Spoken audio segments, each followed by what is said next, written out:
How could a series that preached iron-clad family values hide so many betrayals behind the camera? Bonanza looked like prairie comfort food, warm fires, moral lessons, and brothers who never stayed mad past a commercial break. Yet the real Ponderosa ranch was a powder keg of egos, bruised pride, and one loss so devastating that pop culture blogs still dissect it today. For 14 years, America tuned in for Sunday night wholesomeness, never guessing the cast spent as much time settling scores as wrangling cattle. So saddle up and ride through the show's sunlit myths and moonlit secrets. First fault line, Pernell Roberts. On screen, he was Adam, the architect brother with a chessboard mind. Off-screen, he was a stage radical who bristled whenever a script recycled yesterday's cliché. Roberts marched in Selma, quoted Shakespeare between takes, and begged producers to address voting rights. Sponsors froze, NBC stalled, and Roberts stewed. In later interviews, he called the dialogue refried hash, then stunned Hollywood by quitting a top 5 show at the height of its power. Proof an actor could honor artistic gut over bank account even if accountants cursed his name. His exit created a power gap Michael Landon raced to fill. Originally hired as teen idol eye candy, he stayed late to rewrite lines, charm editors, and angle for extra close-ups. Crew veterans claim Landon kept an applause meter on the soundstage wall, quietly noting who drew the loudest cheers. If anyone topped him, overnight rewrites arrived. He even learned lighting tricks so cameras favored his hazel eyes, an audacious move for a 20-something cowboy.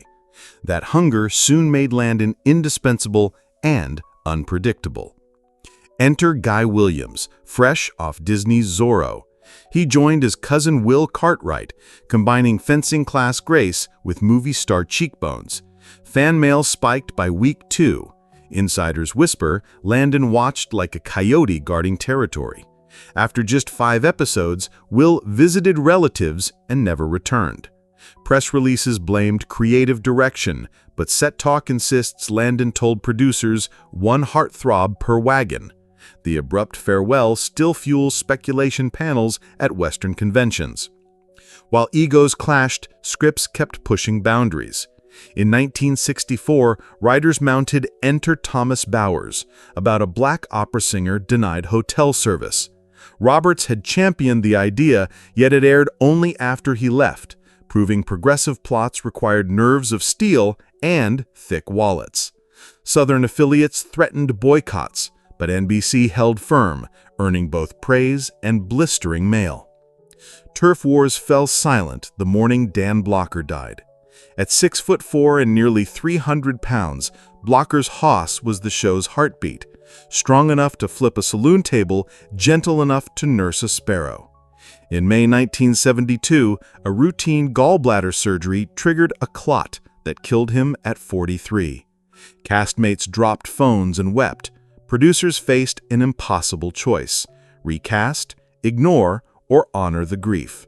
They chose honesty, making Bonanza the first primetime series to kill a beloved lead. The next episode's ratings spiked, then slid. Proof viewers felt the loss as keenly as the actors. Into that void strode David Canary as Candy Canady, a fast-witted foreman who could sling sarcasm as quickly as a lariat. Audiences loved him, studio bean counters did not. During 1970 salary talks, Landon and Lorne Greene landed hefty raises. Canary was offered a token bump. Offended, he quit before season 10 wrapped. 2 years later, desperate to shore up chemistry after Blocker's death, producers rehired him at triple the money, an apology written in ink and zeros. Paychecks weren't the only combustion. Landon's tangled personal life splashed across tabloids. Magazines reported an affair with an 18-year-old makeup artist while he was still married. Critics noted how female love interests on Bonanza almost always died or vanished after 1 episode, preserving the brothers' bachelor mystique. Years later, a staff writer admitted scripts granting Little Joe steady romance seldom survived Landon's red pen. Landon's taste for finales followed him. When Little House on the Prairie wrapped in 1984, Landon ordered Walnut Grove dynamited so no rival show could recycle the set. Castmates watched cabins explode like 4th of July fireworks, Landon's ultimate power move. Not every backstage tale was ruthless. Victor Sen Young, Hop Sing, carved quiet history with 1964's A Lonely Man, one of TV's earliest interracial romance plots. Viewers mailed boxes of praise, and Young doubled down by publishing The Great Wok Cookbook, turning culinary craft into cultural bridge work. He later survived a 1972 hijacking, took a bullet scar to his grave, and still found a way to smile for autograph lines. Even patriarch Lauren Green felt the grind. A 1967 interview caught him musing that another decade in the saddle leaves no time for anything else worth doing. Yet he stayed, believing the show needed his compass after Blocker's passing. When Bonanza finally folded, he reinvented himself as Commander Adama in Battlestar Galactica, trading reins for rocket thrusters with ease, then topped the pop charts in 1964 with the spoken-word single Ringo, a Billboard #1 that outsold bands half his age. By 1972, the odds stacked high. Sunday Night Football siphoned viewers, Vietnam dominated headlines, and NBC moved Bonanza to Tuesday, pitting it against fresh CBS hits. Ratings crashed 38%, advertisers fled, and in January 1973, the network shut the barn door. Inside Stage 16, a hush fell. 14 frontier years felt like 40 in TV time. Talk of a Ponderosa hex bloomed quickly. Roberts died in 2010, Landon in 1991, Hop Sing in 1980, Sheriff Roy Coffey in 1976. Fans chart losses on conspiracy blogs, insisting the series demanded tribute. Journalists shrug, pointing to age and chance. Yet the legend gallops on. For its 60th anniversary in 2019, fans flooded Reno's convention center for replica saddle photos and a VR ranch tour. Younger viewers, raised on binge culture, spot abrupt character exits and sprint to Google for backstory, the very mysteries you're hearing now. Sheriff Roy Coffey deserves his own footnote. Actor Ray Teal had already worn a dozen tin stars before Bonanza hired him in 1960. A Michigan farm boy turned Hollywood lifer, he portrayed small-town justice in 98 episodes, seldom drawing a gun, yet commanding instant respect. Off-camera, Teal acted as unofficial therapist. Rookies wandered into his dressing room, vented about contracts, and left calmer when he rumbled, "Give it time." Money could silence even Teal's diplomacy.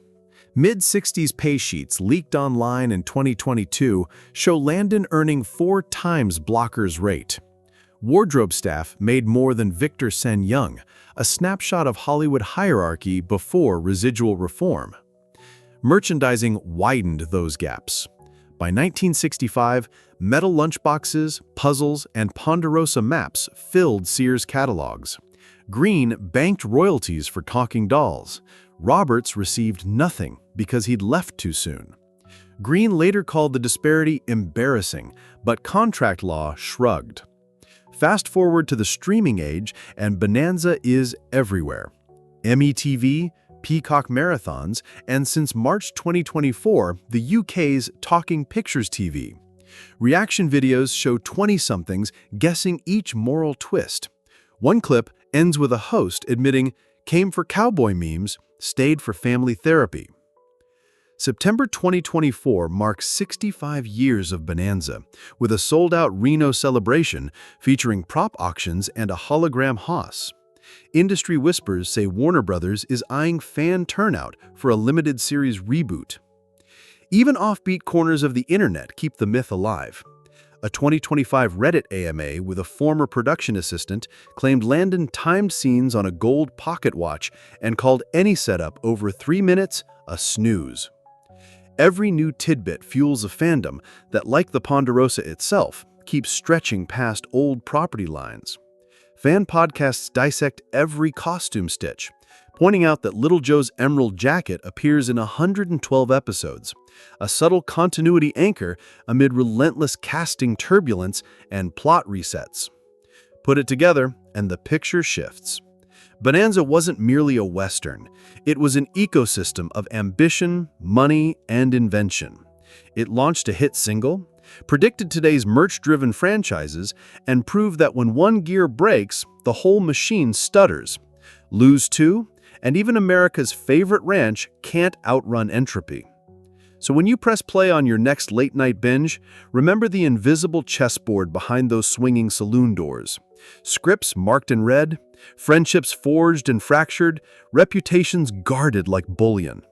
Legends aren't spotless, and even the friendliest ranch casts a long, complicated shadow. Ask yourself, which truths lie on the cutting room floor? And what would the Cartwrights confess if the cameras kept rolling past fade out? That question lingers long after the closing credits, daring every fan to peer beyond the campfire glow and imagine the stories still waiting in the dark. But hold on, did you know the Bonanza story is still growing right now? In September 2024, fans from more than 30 countries jumped onto a 3-day BonanzaCon online. People logged in from their living room couches, swapped trivia, and even quizzed Tim Matheson, Griff, live on Zoom about Landon's legendary temper. The turnout proved the Cartwright mystique hasn't cooled a bit, even 65 years after the first gunshot echoed across TV screens. And rumors of a reboot? Warner Bros. Hasn't signed papers yet, but entertainment blogs keep hinting that a limited series revival is in the early coffee meeting phase.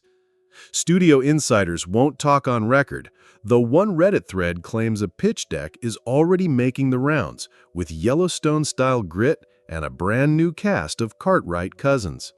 Take that with a grain of trail dust, but the buzz alone shows how bankable the name still is.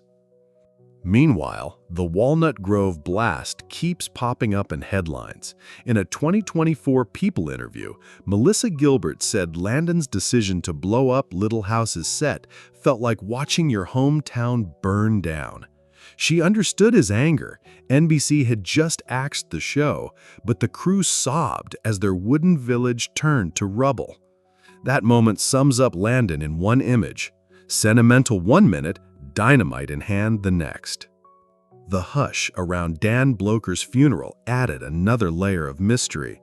The service was private, but fans noticed one empty seat: Pernell Roberts. YouTube sleuths still debate why he skipped it.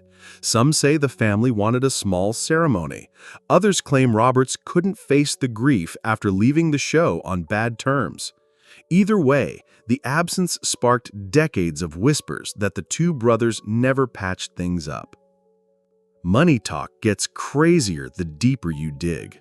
A leaked mid-1960s pay sheet, nobody denies it, shows Landon clearing 4 times Bloker's weekly rate and nearly 8 times what Victor Sen Young made as Hop Sing. Wardrobe seamstresses earned more than some guest stars. No wonder contract meetings felt like bare-knuckle brawls. Yet the cast sometimes pulled together in surprising ways. When a flash flood hit a nearby California town in 1969, Landon halted filming, trucked spare wardrobe blankets to evacuees, and covered motel costs for stranded extras. Crews say that day erased weeks of grumbling, at least until the next salary dispute. Fast forward to today, and TikTok has discovered Bonanza. Clips of Haas flipping villains go viral under captions like, "When your Wi-Fi finally works." A recent video comparing the 1960 cast to 2025 appearances racked up 2 million views in a week. Gen Z commenters call it OG Yellowstone, proof that solid storytelling still hooks fresh eyes, even in vertical format. Even the scenery has its own afterstory. The original Ponderosa set near Lake Tahoe was dismantled in the late 1970s, but the gift shop lived on as a tourist trap. Last spring, new owners reopened it as a Cartwright Cafe, serving Haas-sized burgers and selling exact replicas of Ben's coffee cup. Lines stretch out the door every weekend. So here's the big takeaway, friend. Bonanza's real drama never ended with the closing credits. The show was a rolling thunderstorm of big hearts, bigger paychecks, and moments that still make fans argue 50 years later. Next time you stream an episode, watch for the sudden goodbye of a favorite character, or a line that feels oddly short. That's the off-camera tension peeking through the curtains. And keep an eye on the news. If that reboot rumor catches fire, we'll be saddling up for a whole new ride on the Ponderosa.